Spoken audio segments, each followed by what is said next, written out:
warahmatullahi wabarakatuh. Alhamdulillahirabbil alamin wa bihi nasta'inu ala umuri dunya waddin. Wassalatu wassalamu ala asrofil anbiya'i wal mursalin wa ala alihi wa sahbihi ajma'in amma ba'du.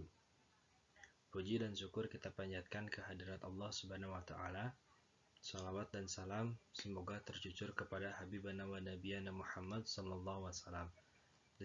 Di kesempatan kali ini saya akan sedikit mereview tentang pembelajaran dari pertemuan pertama hingga pertemuan ke-7 ini. Sebelumnya perkenalkan, nama saya Muhammad Umar Jabar dengan NPM 101211407. Di bab 1 ini ada bab tentang mengingat kematian.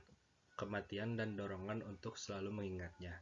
Pada dasarnya kematian adalah takdir seluruh makhluk, manusia maupun jin atau hewan atau makhluk-makhluk lainnya, baik lelaki atau perempuan, tua maupun muda, yang orang sehat ataupun yang sakit, semua yang bernyawa tentunya pasti akan merasakan yang namanya dicabut nyawanya atau dijemput ajalnya atas izin dan takdir dan ketetapannya.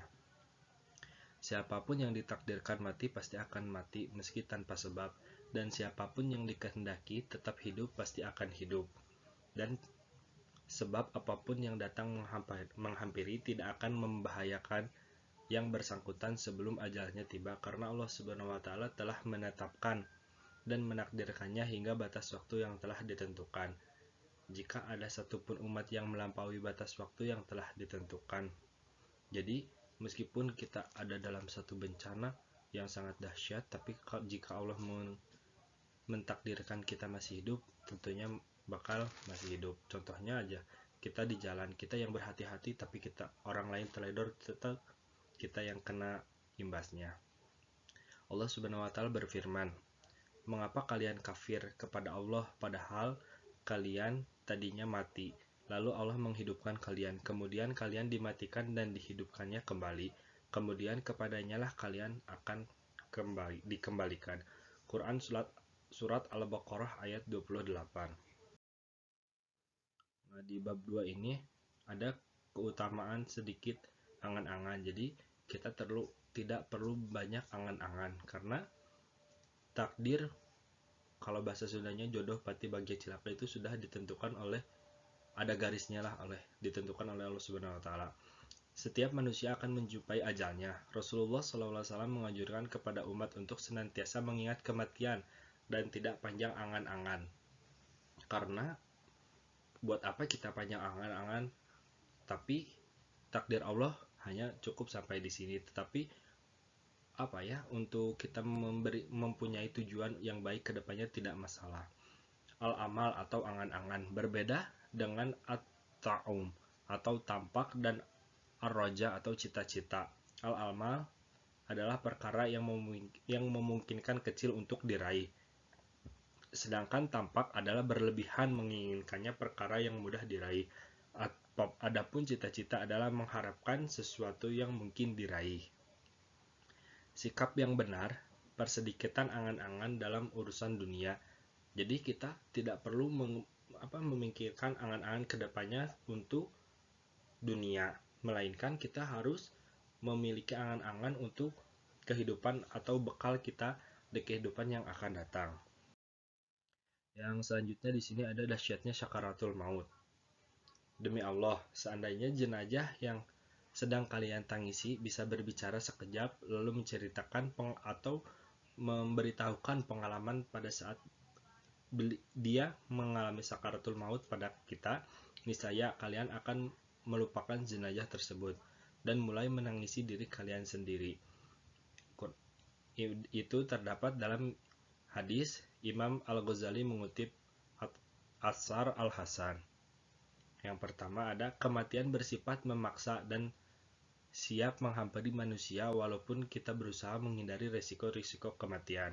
Yang kedua, kematian akan mengejar siapapun meskipun ia berlindung di balik benteng yang kokoh dan berlindung di balik teknologi kedokteran yang canggih. Serta ratusan dokter terbaik yang ada di muka bumi ini juga pasti akan mengalami yang namanya kematian. Yang ketiga, kematian akan mengejar siapapun walaupun ia lari menghindarnya. Katakanlah, sesungguhnya kematian yang kamu lari daripadanya, maka sesungguhnya kematian itu akan menemui kamu. Kemudian kamu akan dikembalikan kepada Allah yang mengetahui yang gaib dan yang Dia beritakan kepadamu yang akan telah kamu kerjakan.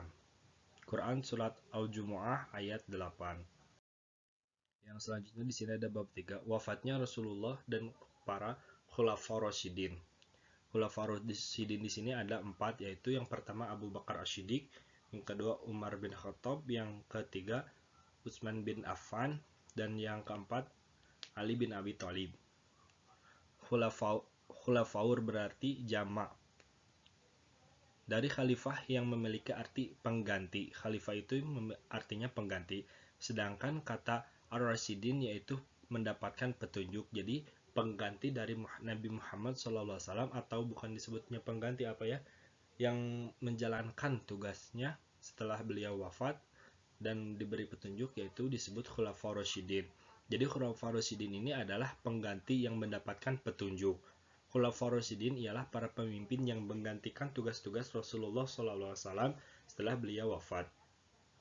Nabi Muhammad SAW wafat pada hari Senin 12 Rabiul Awal 11 Hijriah atau bertepatan dengan 8 Juni 632 Masehi. Rasulullah terakhir bagi umat Islam itu menghembuskan nafas terakhirnya di pangkuan istrinya, Aisyah. Wafatnya Nabi Muhammad SAW yang dikenal juga sebagai wafatnya Rasulullah terjadi pada tanggal 8 Juni atau di tanggal Masehinya yaitu 8 Juni 632 Masehi atau dalam Hijriahnya 12 Rabiul Awal tahun 11 Hijriah dan penanggalan Hijriah. Ini adalah peristiwa penting dalam sejarah Islam yang menandai akhir dari kehidupan fisik Nabi Muhammad di dunia ini. Nabi Muhammad mengalami sakit selama beberapa hari sebelum wafatnya. Sakitnya semakin parah pada hari terakhirnya. Pada hari itu Nabi Muhammad SAW berada di rumah istrinya yang dikenal sebagai Aisyah. Dia meminta izin untuk memindahkan tempat tidurnya ke ruangan yang dihubungkan dengan masjid agar dia bisa memberikan pengarahan terakhirnya kepada umat-umat Islam. Lalu di sini ada tentang Abu Bakar As-Siddiq. Nama lengkapnya ialah Abdullah bin Abi Quhafah At-Tamimi. Dia memangku jabatan khalifah setelah Rasulullah selama 2 tahun lebih sedikit, yang dihabiskan terutama untuk mengatasi berbagai masalah dalam negeri yang muncul akibat wafatnya Nabi Muhammad. Terpilihnya Abu Bakar telah membangun kembali kesadaran dan tekad umat untuk bersatu melanjutkan tugas-tugas Nabi Muhammad SAW yang mulia. Lalu yang setelah Abu Bakar di sini ada yang kedua yaitu Umar bin Khattab. Nama lengkapnya adalah Umar bin Khattab bin Nufail, keturunan Abdul Uzza al-Quraisy dari suku Adi, salah satu suku yang terpandang mulia. Umar dilahirkan di Makkah 4 tahun sebelum kelahiran Nabi Muhammad SAW. Umar masuk Islam pada tahun kelima setelah kenabian dan menjadi salah satu sahabat terdekat Nabi Muhammad SAW. Kemudian oleh Rasulullah dijadikan sebagai tempat rujukan oleh Nabi mengenai hal-hal yang penting. Ia dapat memecahkan masalah yang rumit tentang siapa yang berhak menggantikan Rasulullah SAW dalam memimpin umat setelah wafatnya Rasulullah SAW. Jadi dia itu berperan siapa yang menggantikan Rasulullah setelah wafat, dan ia menunjuk Abu Bakar As-Siddiq. Setelah Abu Bakar As-Siddiq, lalu beliau menjabat sebagai pemimpinnya umat Islam. Lalu yang ketiga di sini ada Utsman bin Affan. Nama lengkapnya ialah Utsman bin Affan bin Abil Ash bin Umayyah dari suku Quraisy. Ia memeluk Islam karena ajakan Abu Bakar dan menjadi salah seorang sahabat dekat Nabi Muhammad SAW. Meski memiliki kekayaan melimpah, tapi Utsman berlaku sederhana dan sebagian besar kekayaannya digunakan untuk kepentingan Islam.